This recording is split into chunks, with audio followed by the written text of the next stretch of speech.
cho nên là chú bố cái gì nó một chim chim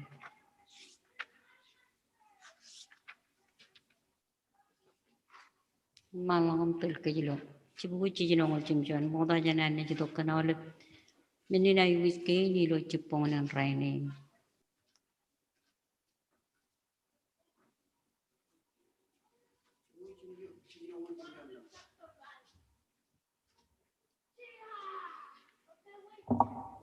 Eman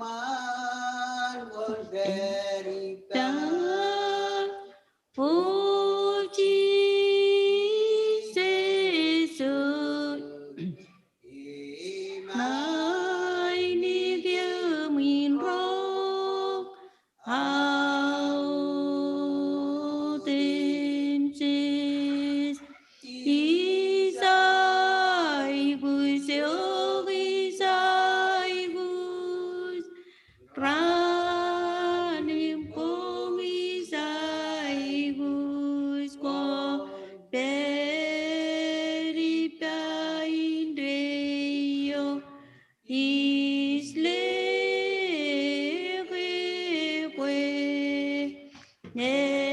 Neman con Peripia Imre Pisio Senin Kabyogo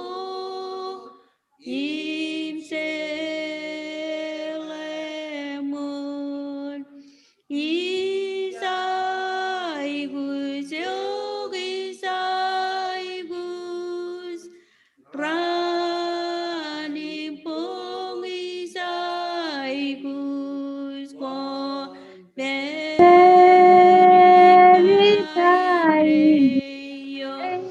Isleque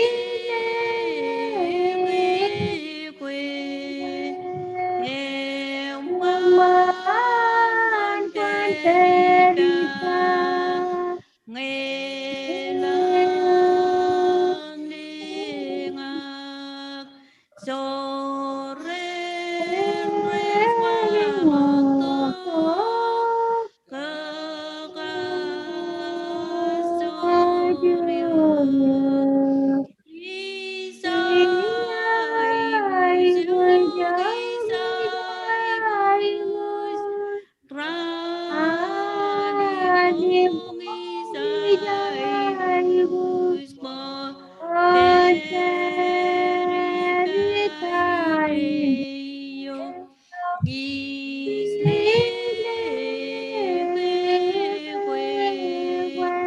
Eman Quanterita Kagakiyo Im Kalimur Koa Kamol Nganyo Isaigus Isaigus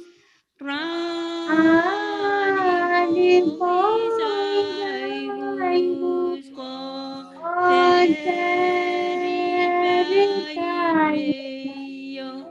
Isleque Eman con Peripia O Jesus small Im nga quân ly cử ta Kable to miur Isaigus Isaigus Ranipong Isaigus Con Peripia Indreyo Isleque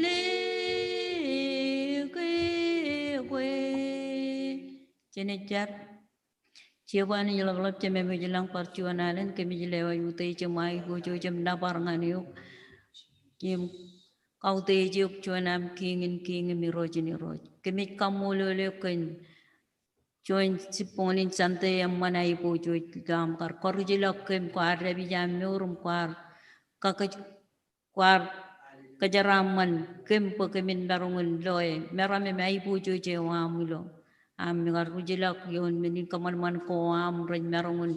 kwalok kajure wa mani chemailang kamulo leken awain yang manila mito kana ole menin ai bis koan puruan kemi katai kem motada im kile kemeno arame kemi ai wuji yogeno tam che pelanga ko cheperani jindem ko pawe cekem cakaran kemi kamulo leken ole menin ai wis ke ni lo porogen puruan menga kemar japito kom pala gulo chuan nana ani ko jani joe akajur ani joe jala meno tam che koyo ko bailo nan ke ina ko jala ole bagdu ko am ko jala chije chuta ko am ko jala kuno jirguru ko ilo ke mewani chemailang im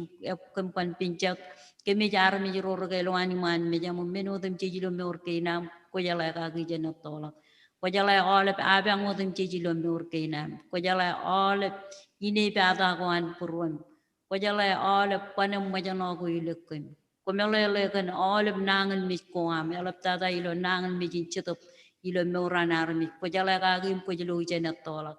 Kemi caram lewa oleh menotem cik erok panem majanongan yuk ani cemailang. Koj pailo nan kinam po komunitongan yo iminaj lewa jangan kum ini yo emara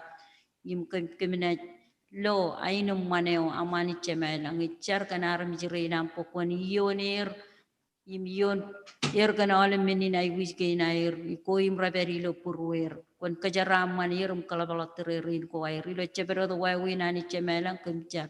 im lewa kem maga ilu bren pem la me kem ngan wai wine wam po en la bala kam chala kabung purwam kamono no yo bilo ole kanono im magdu gudum me or ko amani jrat peri lu bren pem ko yo ko netel kem wani chemelang aje wa Rutarina aja wajur gagin ceme mem kamu lolo ken norina ne webe wajagan ni podo nane wam ngan kemilo cipong nen rainin kemi caram kacit ken kecaram mane wam cenlang wani ceme lang penane wam ini merongon ugidok eno cuan ini wani ceme lang ibu dalagu lo pure jam manam kalle gelen cetop wam am cetop ko jar jar ena ibu tudugi kem kaman bo kemen merongon eron Chuan menin kaman maneo ai pujo jiman meja mani cemelang e jangan ai pujo jot am ani cemelang kemi charam kacito pokon chojum tel kem lo to kem ganam chito ko jar jaram yang magut endin kemi ai wuji yo lonan ke nam yum lo nan ko yiro kemar ala ga po kemi ai wuji yo ranim pong chakaran wane o image lu to kalakan menin kajaram mana ani ai wuji yo kemi ai wuji yo kala bala ka kemi charakan roim recangan calagan rilo maro ne jum Jesus Christ pokon chojum kabalak purwer palo giali ne jum im cece tangan air peran marongon itongan ne jum Jesus Christ po na air retele mai rilo mar kemi charakan anchuan embro raberi jinim rakanan ne raja ai wuji im raja ai wuji ne jum Jesus Christ jum raja ai wuji rilo maro Roim rekule mero kage koyo kon lodo kemem keceraman purwa mem lam nakuan kaman mancuan purwa rom kali lokem kemi charwani cemelang am lewet menotem cech ko im yar parano dik japun pagagim carkan renangan mi ceruam pokon kamana karanganan kelam menotem cech renan kelam tani cemelang endrin kemi carum pakomolot amen.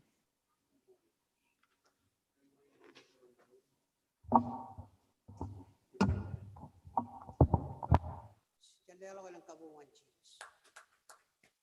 Aja na kita ko nabaray kay John alin nabar mo ko nyanari dongan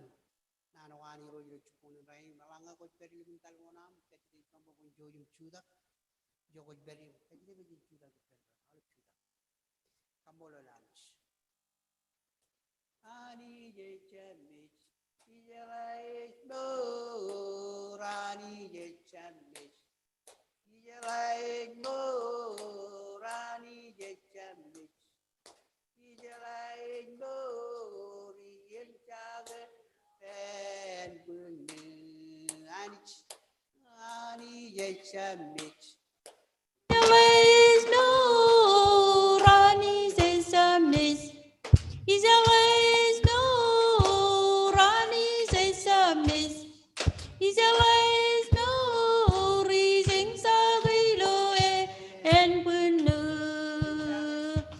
sinh sa gây lô biết sinh sa gây lô nêu y sinh sa gây lô quê y sinh sa gây lô nga y sinh sa gây lô en bươn nữ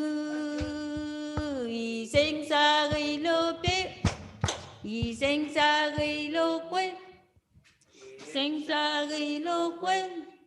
y sinh sa gây lô nga y sinh sa gây lô en bươn nữ no re no ganin re yo au chi se no ganin re yo es no ganin re yo au chi se no ganin re yo hallelujah hallelujah au chi se no ganin re yo hallelujah hallelujah au chi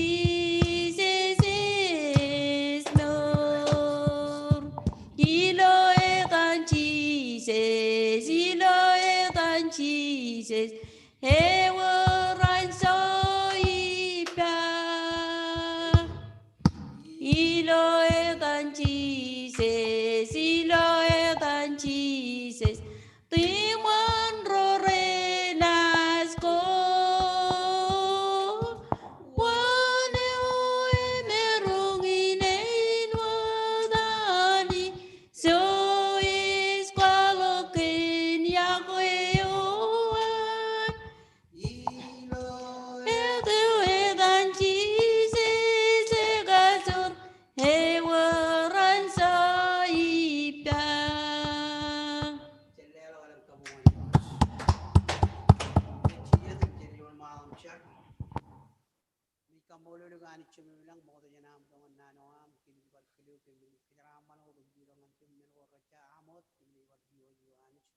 Charam kajide wonjo yu kijaraman rona ligri chor laga wana chaba wana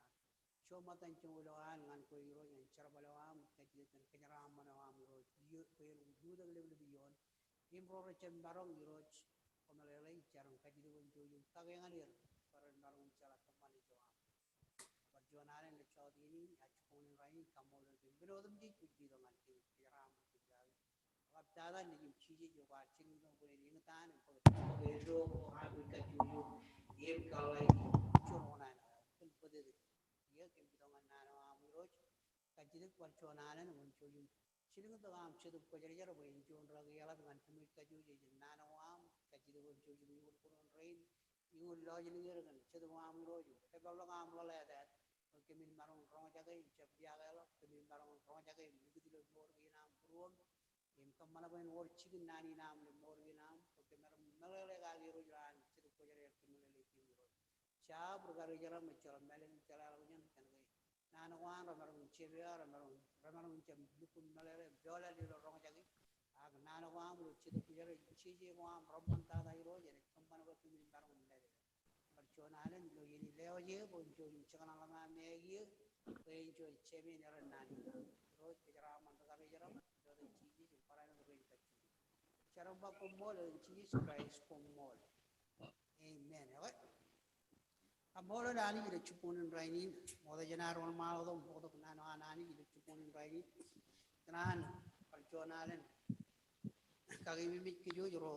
do idli yain we menawa choda men chimatan joji par pendon lo manjaren joji mi dongal manjaren iro anne kamani cherbijan chodi ni rai joji jab ligit em elangai or chon wa mua chon yal ngana magligit nge e chab komarong bugot kile mo kol marong tabar manjaren em elangai chele grade lo iro bible ni churong ke yani jar kale chon chigni lo churuyilem kay chicken kabung army ra jadal mile per mile para marang tabar chicken kabung one rina one kenya ngala one terre o chala o nugo le wire o chamarang tabar chicken in cholo spoil company de kike Ani jalle digit kejiro lali bajim practice nor ko at the chonran joni joni perman mi ya yi chala kona for 7 and it continually ba ne per nor em kamora lani le chuponen rai em emna chimatan jit jene chino kajdi benawale bo chojin ko balo le chiginta kacheng karigulo gar pe jum amman jum amman ilar ko wai pendol jiji kono nanawan enjab chorari pendol malelin kandik chimjim bad em chamor kono wai ilari pendol nanongai shone chimjim iron re chimjim pendol chin chimeron im kamanan ron im kage dagalo im kaude giron ilari dog man janan wai cham nano ina igaran kage mi yal rorin dor ngananich im ko bado li jargain something wai nano ile chuponen rainin ganan ba channel ko lo ko shon koran chilu chobada ladan paul king kajuan ngan rogoran igli jay lo koran del guna man ladaginan paul echet ladago rai kapag nor ko ay echet ladago rai kada ngich ilo ari do bajin nor nganan echet ladago rai do e lido bajin marun chalai wai we nor war ngani roch ile chuponen rainin alang ko ni lari lo chuang koran chilu im chuan nalo jangan ral mion ngani wal malon rit ile chuponen rain ba rojem chadu lo mol yar jam barung kono ngan ko maino chuan ja aino da kono ngan ro chedu ko jara jara peri pe yar ayu jin kono no ano te komu rilawi ano ko komu ningni ngot ilo tamagin christian christian yar ayu jin najuru ko milikot im cham mangai ko repen kenaka kumar jam barung parano kia ko changan barung kenaka ko norot aino armi jin lawi talangai eor chul nar repen im agwel don echabali karanga ko armi jin lawi im ko nor karanga wai nor in lawi ngai chuan armi jin ba nga ron a paul im chuan nga ron apollos ko chap kaman aino lawi ni wali me but what in Apollos in what in Paul kem garage nani jo ror tel kem ngan ror tel kum ngan tama kemero e kamani wo charbal go iro ja lido ngan kemero kachuju yamro eba yar kalibini Apollos jar utiri ani je karigilo karigalo yo e kalib yo utiri recep kanu worto je ani jo orto je ko e karri ini e chalo gidane hoy kallib imo yutiri ani jina lewa chinigi ngan kachu yu yaay kanake ekkar ngan charbal ko ay ko kemi churu charbal i pendoni ram charbal nganan im kom chigun kallib anan kom barano imanani yawe nano an chupono na jani ro gain ko ni bun kalamalo jana ya bodo nani ba chep kijibit krai gilo elang matta chep kijibit krai gilo elang matta imna kona kamalo yan nani nan pol man roran ilgun kali karangan herwe ekar wor wai we lor di radum kachung paran kijibit ikli jawan Christ a Christ gilo elang matta em chi loi la dai le ilgun kanono nganer ejaba ay palorol mi yara ay bi najuru ko miliko im cham manga ko rupi tenu kumar jam narung e kono man ro yebi bich norun tamako ay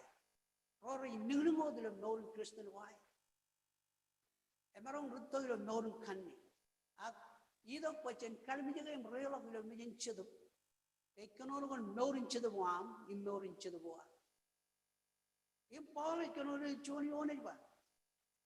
ro jem jadi lo mol yar jam marun kono ngan ko mainot al kono ngan ro chedu pojara peri peri im elgun aur po chedu banani jen peri lo bor ko menga ina chon ruristine marong rongol chuma yana norun kristin aga yang ya go chedu banani yago ina chon ai no chon ningring lo norun tan norun kristin eba yet elang mengo kamana ba ngain jem marong ruttolo ilo norin Kristen wa em Paul ilun kali karangan Arab jerin ilo iglesia ilo kor ime wa ilo kan najru pum mga ko repeng lo aku cem narui ya karol bo kumun mga mil belelen rayu jidongan tamangan good news para narun kada wa wen nor nganans kamol dan jile chupunin rain ime ya para kia kumu cem narung sino iwan karena kumu nor ano Arab jilali kalau kan nama Arab jilali ni kono John Kristino norin Kristen at kualam do wawi noroan ke norin Kristinoan chabrutol nunu impol nani ilo chinuyon aywa kumu noro dano Arab jilali elanga or chun nari tami magwaleron chabali karo kumu Arab jilali im kumu jak nor karngan wawi norin lali ne ya koi kanan ledo nani le chuponen rainin ano human kalagi na chep kejbel Christ ilo elang mat chiru yo ne ilun kamalelegi tain Paul ikanono ga ilo chiru yo ilun kal karangan kech kan wawi nor army ro igli ilo koran roro na ida rulis roro na ida ritana ak nor wire why will no wire right kalikan why will wire no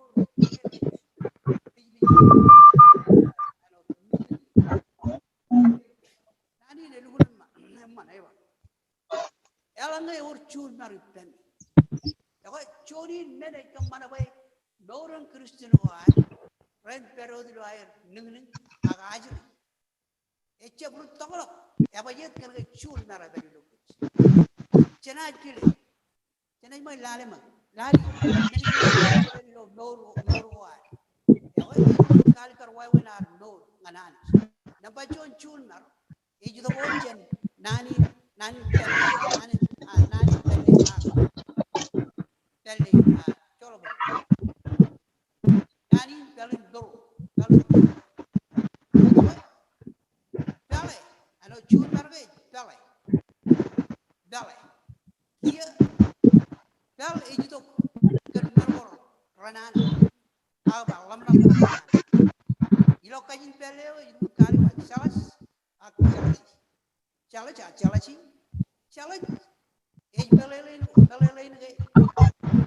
kwal chet belele ko pel nani peleo nani chalaj ngai chun medo ilun chun nani chun mar e chun medo ilun raber mula na ko chun e ba e yulo ano chun mano e alma jiba ar khara choni nan challenge ime king karo adeba yo king kajiru kamo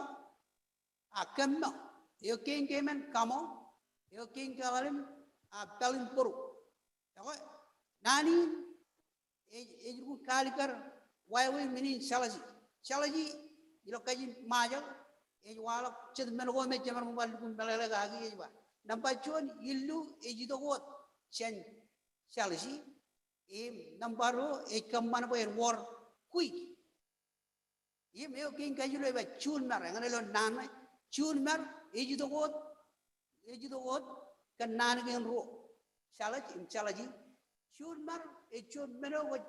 ade mar chun mero go rige chun mero go illu ga ga Paul kanono go nanin ba arab jere ra chun mar ra wa le imelgun alikal nani ne ilgun kali karage Paul archelo ledaina ngan Kristen roilo kor kachung kimlelegi kamlelegi baralak perilo elam belgin ralak perilo dor wire rai kali karage rai army jillalin kecci army jillalin ai kono kon noro ejan lagi noro moda noro cicep kanan bacin kar nor ga noro an cicep mana naga eganan bacin nor gencon noro ya ko kamolo lan yiri chupunin rai chun mar ya ko ci lobo army rein e jaba ela ngai or churu mar pemi ma ba le do ecce bali kar ko mu rilalini kuma ja armijin lalin ya ko ilun kalikar em nani ne chon nana echep nani ne kalak norwar echep nani ne kalak iglesia aga ei nani tana iba tana keno no ga iba kijibel Christ ilo elang bakta kamola liro jile chuponen rai yo kein karwa iba agwele ako chiji ko roj kada ngich kan nain agwel echon beno echebamman kamola lanich baru padar baru agwel pendron ammeno mantada ilo ari dok mame janani imkajid e karyo lokech im ledo chon no regal ngan mani je bana tolo jen kich ak elanga chine ja drebi jo agwel gulo mor ko ar magwel ron e kia pole ba komit kijibel lok and in Christ komit kijibel lok Christ ilo elang bakta if nani ilo chupon training chap kijibel lok Christ ilo elang matan e chon meno e kamman wa chen marun chala control nor ko ya chun mar magwel chep chon meno yamma im lalda ko nana na ilo emene nga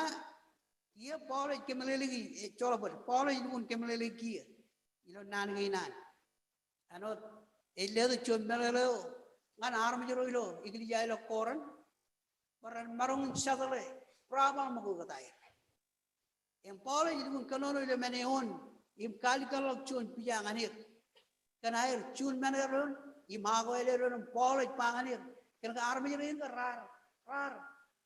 ele ngai rudej imela ngai rudej ele ngai rugela imela ngai rumunana ipe ilo charbala ananch em pole ilun kali kardanir lo emenion eba ngai chuana iba nga ron po ime chuan nga ron apol komu chep kamman ano really ni em pole ilun kali garegan why when an arabi ren kel right kel lo er kalmi lo kanni agani ke ar kel tebet wen chon king en chon garegan ek bangan sak arganan samuel ngai chep kel dano dan armi kel kan ai kalmi tul angai kel ken purwan amen man jalero lang kamungan jis ega kamol lunch armi rin egar wor chunmar ron ra go eleron im kamman chibil ra do poron kachung kijibil ak kamman elang matan ilo elbin in Christ ilo elbin on Christ im chilo nani nan Paul nga ron Paul ibe chuni ba nga ron Paul im Paul ba ibe echwa wen ruin echwa wen rain an Shun Krishna chon nor ganani ido kwen kijibil elbin ilo elang wai a Paul idu churungir imba echma imalang ko ni lare ilun kali karga rawag chibelo jen ron imbole riba embalak lewa embalak luwa embalak armiji embalak uci impola ni ba komu chep kamman I know really ni ilun kali kalo nani wali meon eba one in a parts yawa ay richlik all is richly namo lali li chongkor e chakora no da peglu ngan chonchobda im chongo ba imarong ba ke ein chonami kanono jandron ko chona iba ngaron Paul parchon ngaron Apollos imparchon ngaron Peter imparchon ngaron Christ ye make kemalele li chongol jilo ni ba ye which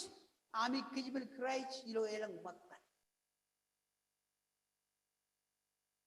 kamole roch yako ijaji tayo tano ko jilo ilo yone me ni mo yung chongol jilo agi tamaka langa chene ilu kabinano hanan chene ilo belele nani belu ko man nani Paul kono ngan aror Eva image ami kijbil Christ ilo ilang mata. Kena ka aram jerin rawa. Ngaron Paul. Ngaron apa? Agamarin rechuanot ilo charbalanan. Ngaron pida. Ngaron Christ. Eva image ami kijbil Christ ilo ilang mata. Eva kajiyong chelo latay. Paron pujarak chanair dan kijbil Christ ilo ilang mata. Rainin ilo nor war ilo nor ngananich. Ayat. Cik nor ilo wai ni. Yung Bible naningin roko jara rechurong yung kadangit. Kaya cinjam kijiblo lo. Kaya ilo ilang mata. Pali meyon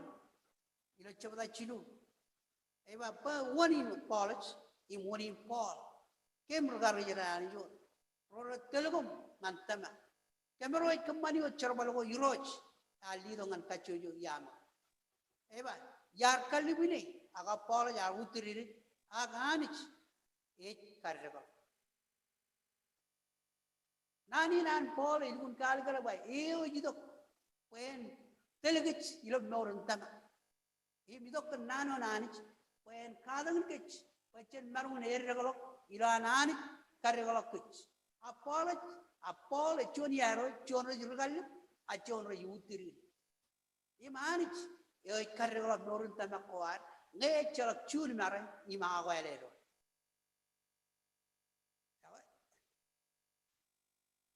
Rainin ilgun lang rugistin. Raja naidai rugistin. Agra chun mare ima agwelero. Agar walangan Stephen ilo tereo agar chun mana ilo jar kejaram mana pobra ke chedu puja menjala melem kajungan kar pal kenani nanich rijur armiro nikun Christ rar illu pen rar chun mare rar diagel rar karegan mich arja bupoya Paul Apollos Peter him Christ Echuano di pen ai tema kalangai na chabu agweleron chun mareron awat chaban bok bulin lali nalele nani ni ba armijin lali no ak bulgo bulin lali kamarwan norin echabam man mergo rejidok yang regijarada ejidok pen kamar ko chen marong pero dilo ar ningning lo Kristi kabolo lanch Kaya chon ningning ngena jadatan chen jin ngan jeno gujak Ela dan juda ke chatta pala pal modam chubai libini e barada chen jin ngan jena bar gujak tibije ag ela ngena rutto ilo norin chedam ewa enala ka dadal ekaju chakoro wang koro aga enala ka dadal ekaju pa benadon pida em pralo anchi je garar charak i badale chuda tu jabu chon ngan tu jabu chon lamanan khareli chiji jar jabu ipe cholo ba chiji jagar peri per bada bagar kigi yolon wayo e megar pung wang koro no aribe em ibe bion wine em pralo rin ra karu cheese ra karu ibe lamar cheese jar bangane enang ringan itu ko kumujle lang ar kawut ketu ar kawut no ime kar wala jon lurel rar pulang imba wana armijin ke menegin rek rajo romo jaga rajo wa ngai anich e period yaga wana marung chumai yaga ichala kana gai yor chon men kuj nor ga korto ilo norin chet ano dan Paul konono ilo nangi nan ilo choni ono yuba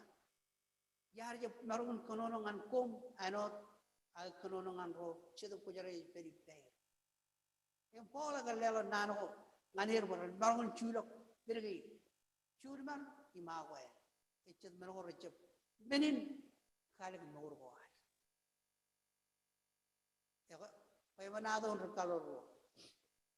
anchi jagar konono Im kala kan perbolin kan rekarro ejwa chuan agar kalion pok im chuan agar kalion par im ilgun kemelele war mi jo ar kalion par eva ala god mi jeli jel e mar do renam toram moyo agar yewu ya uja kan ge ibina na kale eva yengi ne jaram mi jo e ronga jangin nanu wang doga agar mi jo agar kalion pok eva ke god mi jeli jel imar bung bodo imar dom dog moyo eva agar chibi bolong mi kan ge agar ronga jage ak agar jeb nur agar lem nur ar ka dom nur kristino ya ko itama yengi e jaram mi jo e or chul maripen imprano ako eli no dum nur kamolo lani jile chuponen rain ya ko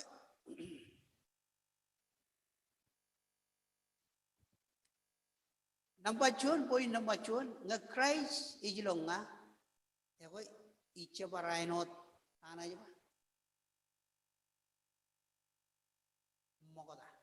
e or chun ana jiba iche min wodak imainot par mogoda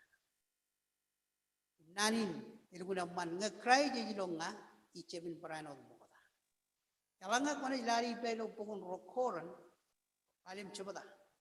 im chongol jumjonion ekonone ba ngai chabro darmi ko wai pen Christ echeba eva echuan army care im army jo moda ejago im army jo again ik bugchibi lelein mulin moda ejago noro moda ejago kammarwan moda rajago chul mari pen ejago agwai pen ejago kenga Christ ejiloi em ela periloi ekagael nuro kagael buron mamla ko kamolo lanich ilo chuponen rai ke jon nana man kemarong ronja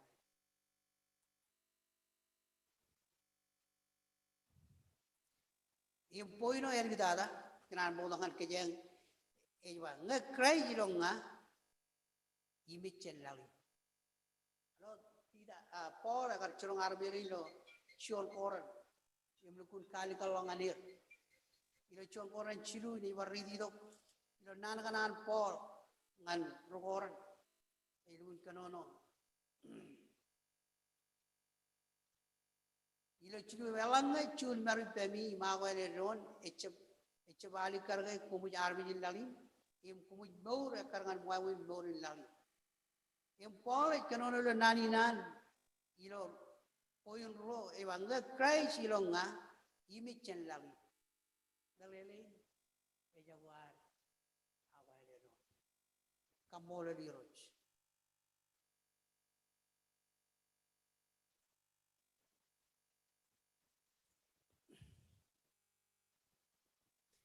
mana karo jange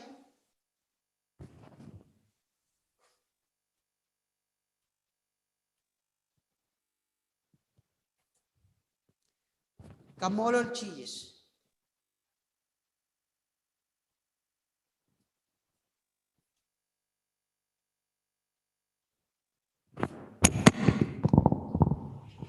ali kargene ke jabal mayo chonro amman kamolo di roch chola boleh mai ki juana nana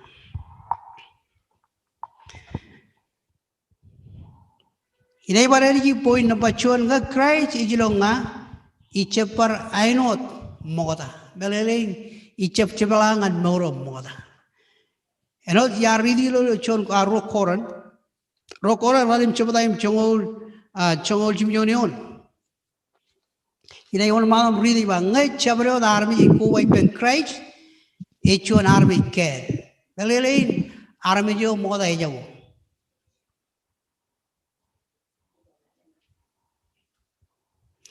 army jo moda ejago eba army jo moda ejago I army jo gari puk chicken belelein moro emjan chibi bro irok Jesus Christ army jo ndrabar em chabro do jidongani eba ni periloi em moro moda ena chago moro gari ni puk chicken belelein mulio kammano war mandir war merogoro chabum emjan lodalak mujay lodalak Eorchol men egalil morwar. Echidwan Christ. Ech beri lokich. Im kalang ke im telegich. Pachen marun mor ila wawanan Christ. Emelgun alkarge. Ech bachul mar magwel. Melgochet rajabaman. Echa menin kalak enbunan Christ. Ech menin kijibulok. Kambolol cheeses. Yo king karwo nga Christ ijlo nga imichen lalin. Belelin emnya michen kamano kar murgagam goda. Belelin emnya michen kanano am kar kanani imlukun kar kanani lo moram moda. Imlo pukun kaladia elgada elguna man nanan pol kaladia rochbada rongolion. Kaladia rochbada rongolion iba. Inne mechem nga ignor akrayo ignorulonga. Paul ilun kali kalau nanin pecabarodo na idongan Christ eban iyo ignore akrayo ignore lui belelain lamanak poam krayo kandrole belelain burom krayo kandrole belelain moroam perilubrin chijis ilo lubrin ben chijis kamol nani ilo chupolin raini kenchuan nanaman chejrong jage chejrong jage ilo chupolin raini ilo man nani nan Paul inna mechem ngai mor akrayo mor longa imej ba morin in mor ga kiye in mor kan tamak ilo nijinani yo ar yago imale do mor wan kini mor kan tamak im chabro do yidok pen tamak ilo krai chiji mor ngane yo ene chon armiyo ene rutolo elanga ene chulok manido moda chulok kanano moda Chulok mulgo moda. Impak chun mulyo yamman. Mulyo muli nanich. Idok pen kada kan nani nanich. Idok pen ronja kan nani nanich. Ela ronja kan nani nanich. Doga kan murga. Ewa ekal yon par. Ekal yon chon fondi jin anot Paul ilun kanono. Ewa ngaim apolog. Kemroj rijara bala rijara nanich. Im ngai chon rukal. Chon rukal agabel. Kamolo nanich. Ego chon rukal gabel ngakona peri pennano wananich ene kone chon rukal gabel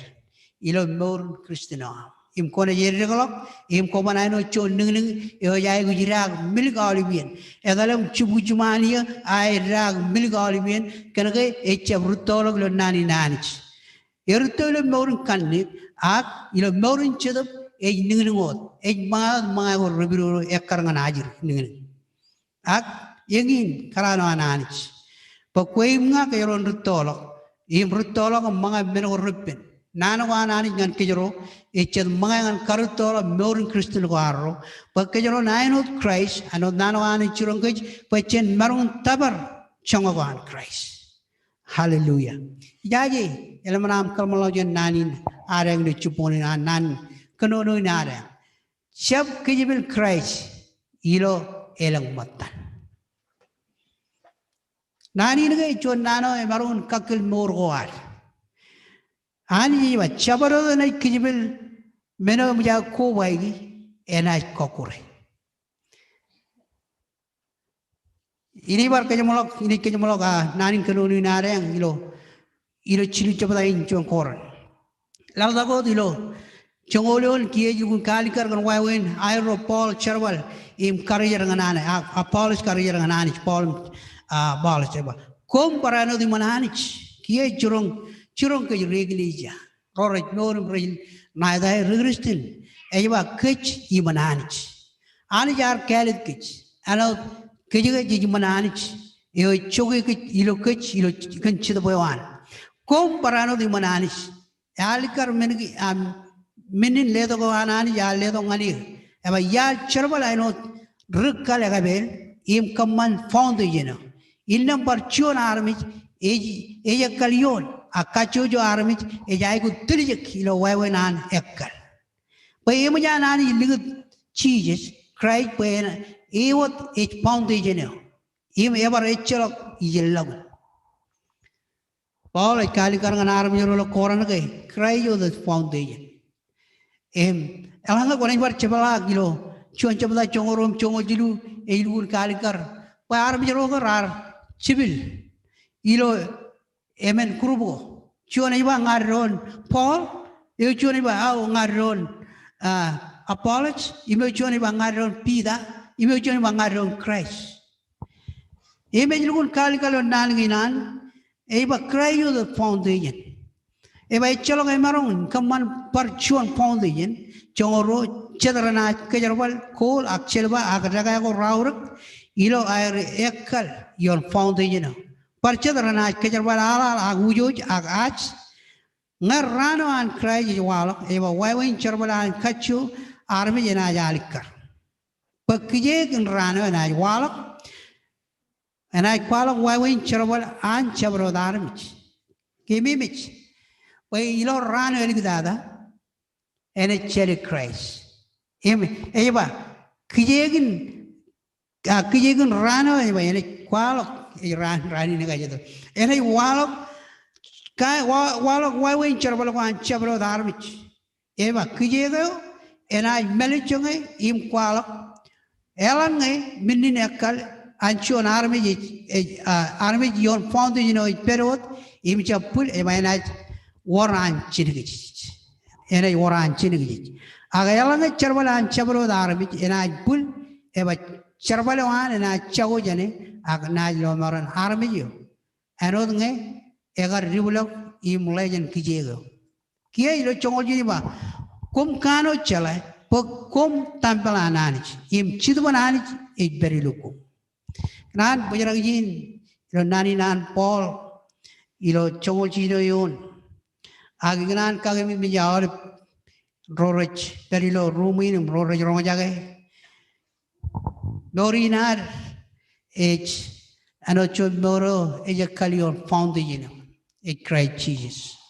moron tamakwar moron Christian war Bachan maron kalak kinbagi im kalak moran warchat ego cheuch erreblo nano ananich kada kagay kinaga Paul ilukun kalikar ngan rogoran elang mengo kijibil im kamana bay elang rori kijibili a elmunin cry ilo elang matta Paul kalikar ngan hier kalatain im lukun kalikar erge Kalikarawe. Christ was a foundation. Ngan kalik borwar ilo Christ. Ila rutolok. Im chencha par mga ilo. Mga ko rebiruro.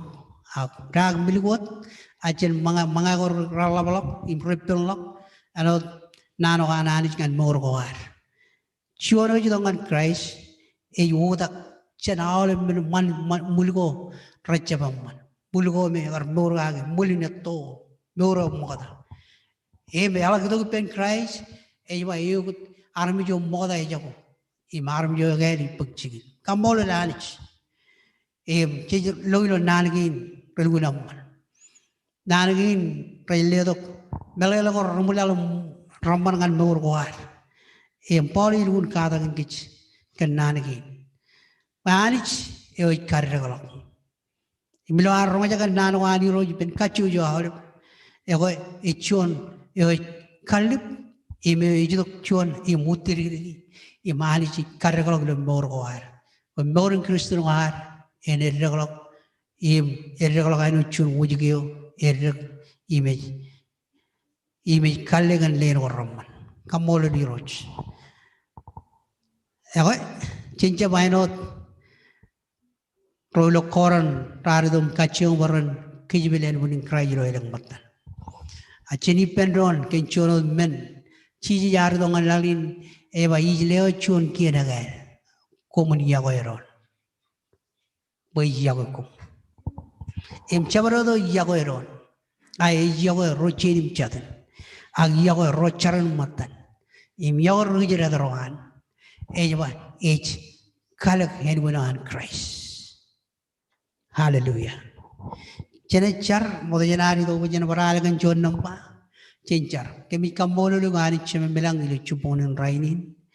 Komolgan Nani Nam Kimaro Jage. Roach Conjoyum Chipangam Bokemin, Rugal, Arukal, Yoyagabel Bokemin, Maron Calagaron, Kemin Japchun Mare, Kemin Javaguero, Akamin Yagueron, the Charonam. Manning I Camolo. Conjoyum Chibangam Bakamin Chabino Ning, Agamin Ruto, you mga rakarangan Ruto. ilo nano ko am panangi nam rich nano rich mangangan chida ko am em kam mana bakkemin ritolak ilo morin kristin ko am chojum kejaram man ale ban reini lo dan chije chirai ga ro jage kam mana ban nani ne ne chon chemenai ngan mor ko am roj ai kam molo le wani ilo dan chije kejaram man kemus kummola oi cheni baral chonal modnya nare do bojeng kejam long ini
kamolo diro chiri yon ma da mal ilo chiru la dem rali dik namba eje galilo Neraminang goa, enanganay ko'y special goa, im kamanan kilan, enas perwadi pen, im roresta dagindo.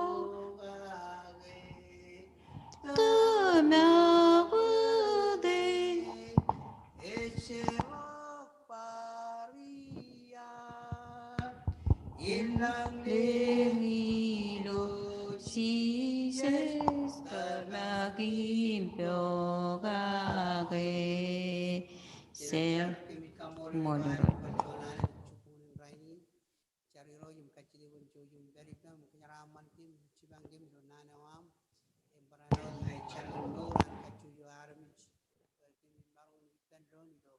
amak kali do found the no yung mo Jesus Christ kamana ba kemin chep kibulak Christ do erang matano ko akemin buway pendon dam no ano chimchen chim jadun do nana wam churang tim kailangan kemin ay buway pendon ay kenyaraman na yude kleble Yon Roj perjuangan pengalaman kerugian cilangin yang kebaru kem jangan kira dia dari tahun kaya mungkin jadi dia tu balance cara yang nanti mah dari tahun jadi yang mencari ini lain nak perpu ini baru kemuan cila tapi tataran hawa perpu itu raman juga raman oleh pemerintah kumalu turing cina jemam rano rono merano gaya kumalu Pendol le chupuna na chabrado le jaluji program service le chupuna la injuri ma tegram chargan kumon cholo channel no ani odo na la no chalana bachona raman ki na cheese charma ko ay man jen kam pero el kabuan cheese chonalen kamolo le rorar ko walo le chupuna raini dia nanin ke raman iri la charba joat acana yon malon perconanen kagi mi jawab pejujin ne kubalo do mencareo ilo emena cimatan coju maga jangan yencar oi anijen kejara manawale de cupunen raini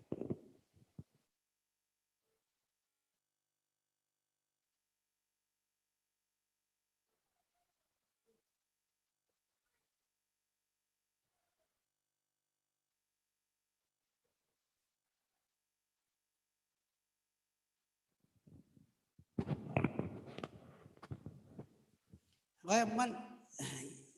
ebelak rumunangan awale berongan biudum kenono cabrot organ nan jangan nan cabrot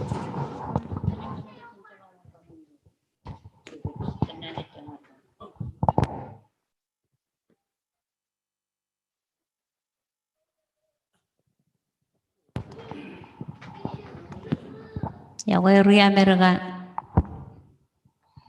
야외 르게오 Yahweh, Yahweh. Yahweh, Yahweh. Yagoy, ano